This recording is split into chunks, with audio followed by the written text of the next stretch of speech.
Hey Spirit Inspired people, it's Imani here. Welcome back to my channel.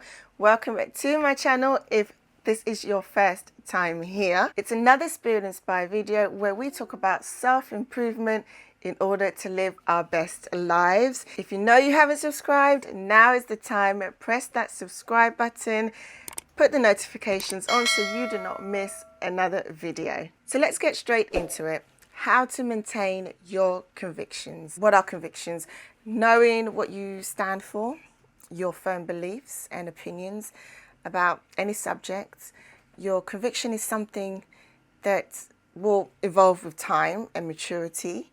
Your conviction can certainly change through new and different experiences or exposure to knowledge that maybe you didn't have before. However, when you have absolutely made up your mind about something, and I'm talking about important things, important life molding things. For example, your spiritual beliefs, your morals, the things that you stand for, your relationship standards, all those things, once you're set, convicted, how do you maintain those convictions? Because they need guarding.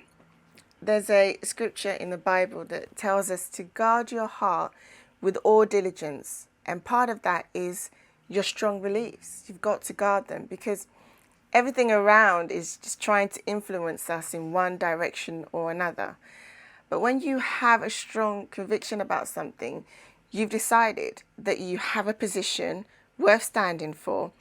So you have to do everything you can and sometimes fight for it. You care about it enough to fight for and not be convinced otherwise.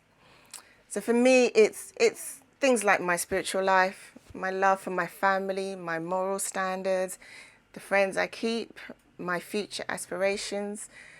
Because yes, people will come and try and tell you that you can't do something. And these are the parts of your life that should be important to you. But how do you stand firm in them? Because that's really the only way they will actually work for you. Your convictions can either work for you or against you. But in my opinion, if you're going to produce anything meaningful in this life, it's got to result in positive impact in your life and in the life of others. So first thing I would say is make it clear to yourself what you stand for. And I know it sounds simple, but you need to clarify what it is exactly you believe in.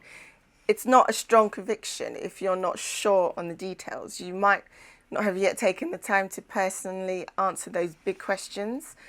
So maybe you might have a rough idea on your opinion based on what you've heard on some aspects of a conversation, but you haven't really defined exactly where you stand.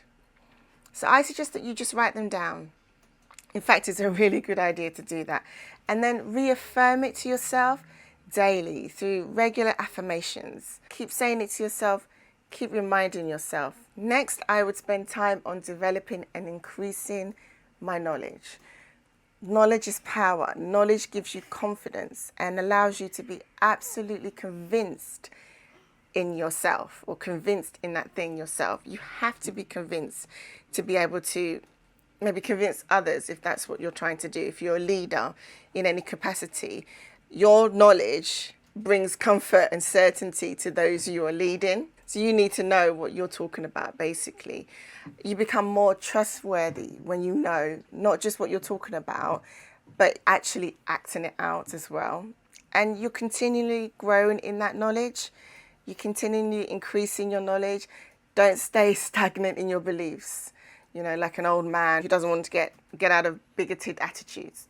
Be open to learn new things, to possibly change your mind, but for the better. There has to be a progression and a developing of new ideas. But at the same time, you're standing on that firm foundation. Also, prepare for the unexpected. The unexpected may happen, and something could occur that will try and shake your foundation to the core. It might cause you to doubt yourself and everything you have ever believed. And oftentimes these things are unpredictable events that we're not able to control. It's not in our ability to control. But this is where convictions begin to work the best in our favour.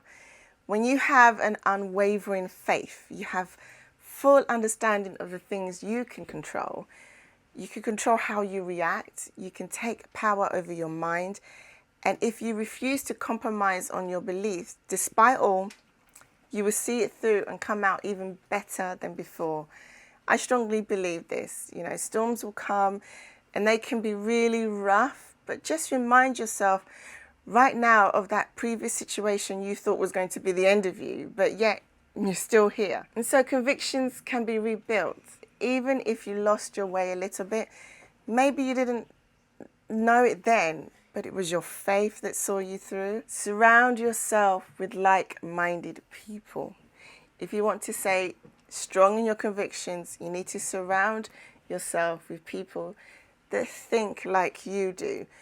Not necessarily always agree with you, but have the same understanding that you do, so that, you know, you're moving in the same direction.